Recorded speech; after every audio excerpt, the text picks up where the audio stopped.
অবশেষে পদত্যাগের ঘোষণা দিলেন ব্রিটিশ প্রধানমন্ত্রী কিয়ার স্টারমার। ছাড়ছেন লেবার দলের পদও। নতুন প্রধানমন্ত্রী হতে পারেন অ্যান্ডি বার্নহাম। জেনেভায় শেষ হলো ইরান যুক্তরাষ্ট্রের প্রথম দফার আলোচনা। লেবাননে ইসরায়েলি আগ্রাসন বন্ধের রোডম্যাপ ঘোষণা দুই পক্ষের। এবং ইরানের পর এবার নতুন শত্রু খুঁজছে যুদ্ধবাজ ইসরায়েল। সিরিয়া এবং তুরস্কের বিরুদ্ধে যুদ্ধের নতুন ষড়যন্ত্র কট্টরপন্থী ইহুদি মন্ত্রীর।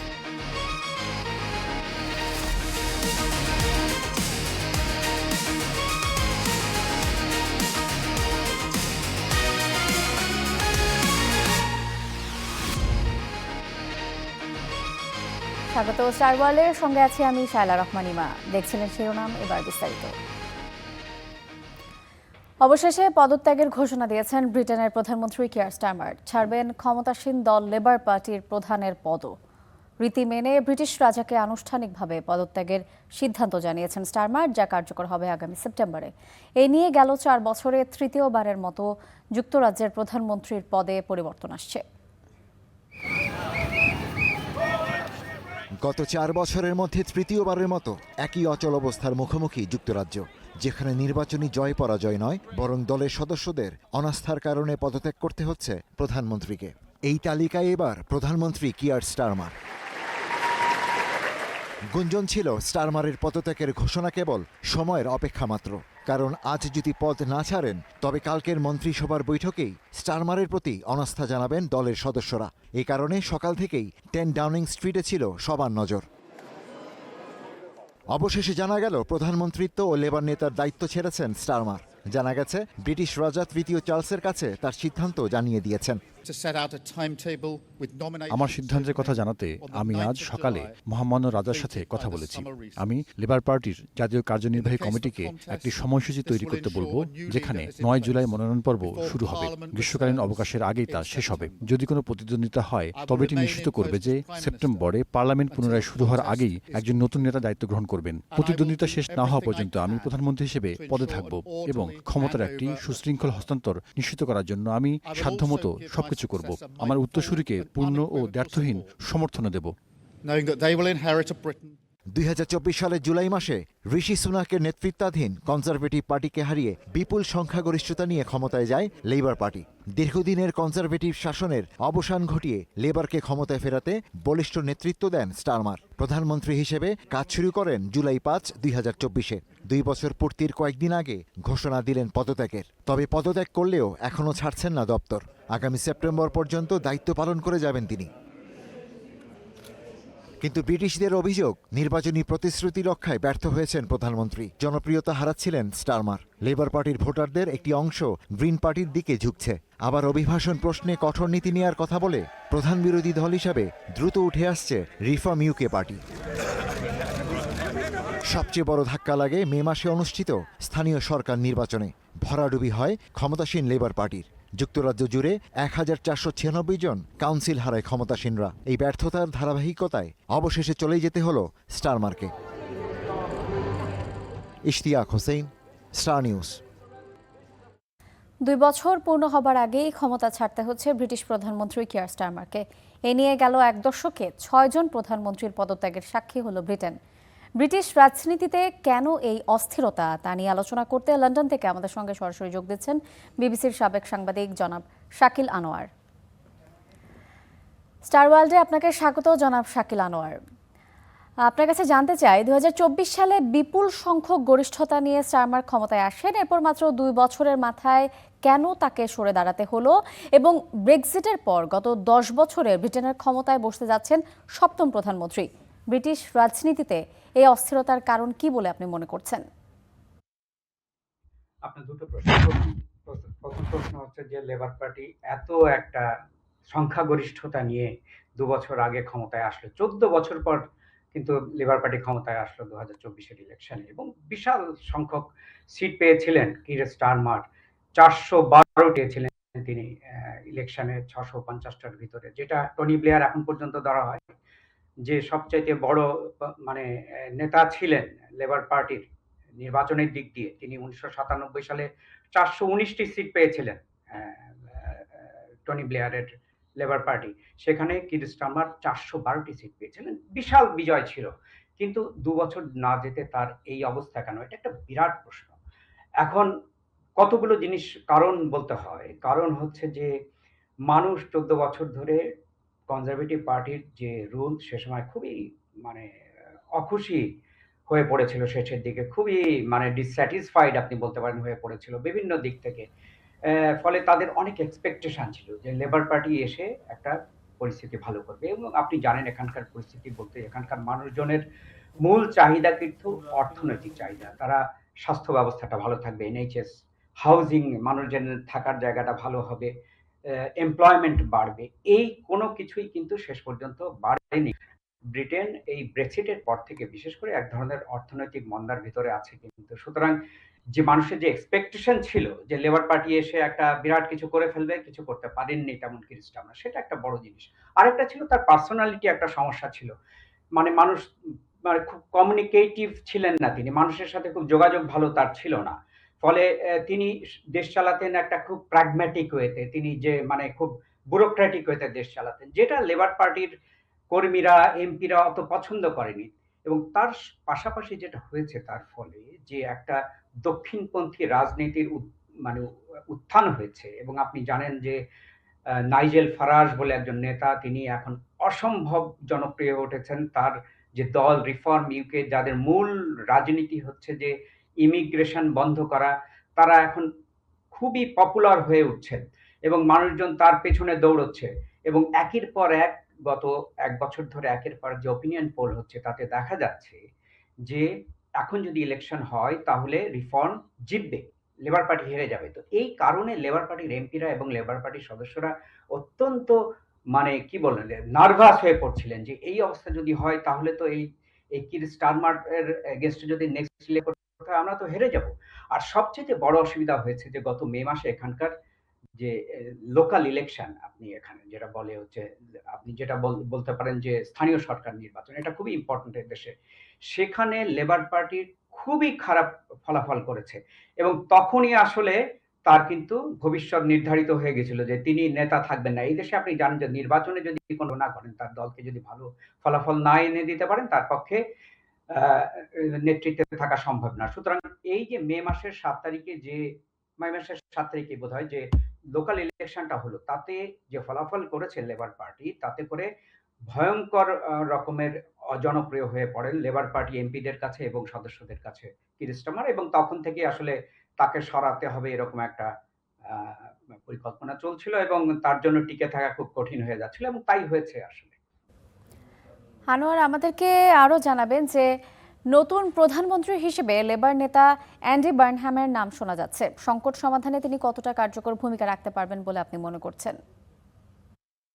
এটা বলা খুব মুশকিল। কারণ আপনি জানেন যে ব্রেক্সিটের পর থেকে এই ব্রিটেন কিন্তু একটা বড় ধরনের সমস্যায় পড়েছে, অর্থনৈতিক সমস্যায় পড়েছে। এবং সেই অর্থনৈতিক সমস্যার কারণে রাজনৈতিক সমস্যাটাও কিন্তু জোরদার হয়েছে এবং আপনি যেটা ১ম এ বলছিলেন যে ১০ বছরে ৭ জন প্রধানমন্ত্রী এবং তার প্রধান কারণ কিন্তু অর্থনৈতিক সংকট।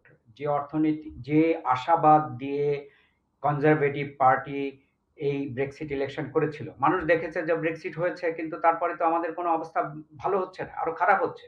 সুতরাং সে কারণে কনজারভেটিভ পার্টি কিন্তু খুবই ক্রাইসিসে পড়েছিল এবং একের পর এক নেতা তাদের মানে তারা থাকতে পারছিলেন না ক্ষমতায় এবং সে কারণেই কিন্তু ওই যে ১০ বছরে ৭ জন প্রধানমন্ত্রী হয়েছে ব্রিটেনে। এই একই অবস্থা হয়েছে এখন লেবার পার্টিরও। তো মূল কারণ হচ্ছে অর্থনৈতিক এবং আপনি যেটা আপনার প্রশ্ন যেটা বার্নাম কেন? অ্যান্ডি বার্নাম একজন পপুলার আপনার লেবার পার্টি নেতা। তিনি টনি ব্লেয়ারের সময় মন্ত্রী ছিলেন, কালচার মন্ত্রী ছিলেন, সংস্কৃতি মন্ত্রী ছিলেন এবং স্বাস্থ্যমন্ত্রী ছিলেন। তারপরে তিনি লেবার পার্টির পলিটিক্স বাদ দিয়ে তিনি গ্রেটার ম্যানচেস্টার যে ব্রিটেনের ২য় বৃহত্তম শহর সেখানকার মেয়র ছিলেন গত ১০ বছরেরও বেশি সময় ধরে এবং সেখানে তিনি খুব ভালো করেছেন মেয়র হিসেবে এবং তার যে কমিউনিকেশন স্কিলটা অনেক ভালো। সাধারণ মানুষের সাথে অনেক ভালো মেলামেশা করতে পারেন। এইজন্য তিনি খুব লাইকেবল এবং সেখানে তাকে কিং অফ দ্য নর্থ এরকম একটা উপাধি দেওয়া হয়েছে মানে ম্যানচেস্টার নর্থে, ইংল্যান্ডের নর্থে। সুতরাং সেখানকার মানুষজনের কাছে তিনি খুবই পপুলার এবং তিনি যে রাজনৈতিক যে চিন্তাভাবনা সেটা মানুষের কাছে খুব সহজভাবে নিয়ে যেতে পারেন এবং মানুষ তাতে আ আ উৎসাহিত হয়, উদ্বেলিত হয় এবং যে জায়গা থেকে তিনি এই যে বাই ইলেকশন জিতেছেন সেটা কিন্তু রিফর্মের জায়গা। রিফর্ম কিন্তু এই মে মাসের লোকাল ইলেকশনে সেখানে বিপুল ভোটে জিতেছিল। সেখানে থেকে বার্নাম কিন্তু একটা রেকর্ড ভোটে জিতে এসেছেন। সুতরাং অ্যা লেবার পার্টি দেখছে যে এই মানুষটা তার পার্সোনালিটি দিয়ে, তার কমিউনিকেশন স্কিল দিয়ে হয়তো আমাদেরকে নেক্সট ইলেকশনে জিতিয়ে আনতে পারেন এবং ইপসস মরি আপনার একটা পাবলিক ওপিনিয়ন পোল করেছে এই গত সপ্তাহে। তাতে দেখা যাচ্ছে যে অধিকাংশ লেবার ভোটার তারা মনে করছে যে অ্যান্ডি বার্নামই সম্ভবত আমাদের জন্য এখন সবচেয়ে ভালো নেতা এবং সেই কারণেই আসলে লেবার এস্টাবলিশমেন্ট আপনি বলতে পারেন তারা হয়তো অ্যান্ডি বার্নাম পার্সেন্ট নিশ্চিত না, আরো ক্যান্ডিডেট আছে, আরো কয়েকজন নেতা তারা নেতৃত্বের জন্য নির্বাচন করতে চান, কিন্তু সম্ভবত অ্যান্ডি বার্নামই তাদের পছন্দ হবে এখন। শাকিল, আপনাকে অসংখ্য ধন্যবাদ। লন্ডন থেকে আমাদের সঙ্গে সরাসরি যুক্ত ছিলেন বিবিসির সাবেক সাংবাদিক জনাব শাকিল আনোয়ার। কিয়ার স্টারমারের পদত্যাগের মধ্য দিয়ে গেল এক দশকে সপ্তম প্রধানমন্ত্রী পেতে যাচ্ছে যুক্তরাজ্য। এবার প্রধানমন্ত্রী হওয়ার দৌড়ে সবচেয়ে বেশি আলোচনায় রয়েছেন সদ্য একটি উপনির্বাচনে জয়ী লেবার নেতা অ্যান্ডি বার্নহ্যাম। আলোচনায় আছেন সাবেক স্বাস্থ্যমন্ত্রী ওয়েস স্ট্রিটিংসিং সহ আরও কয়েকজন। এমন এক সময়ে ব্রিটেনে এই নেতৃত্ব পরিবর্তন যখন অর্থনৈতিক সংকট ও জন অসন্তোষের চাপে দেশটির পুরো অর্থনীতি। নিজ দলের বিদ্রোহের মুখে কিয়ার স্টারমারের পদত্যাগের ঘোষণার পর ব্রিটিশ রাজনীতির কেন্দ্রবিন্দুতে এখন নেতৃত্বের লড়াই, আর সেই দৌড়ে সবচেয়ে এগিয়ে থাকা নাম অ্যান্ডি বার্নহ্যাম।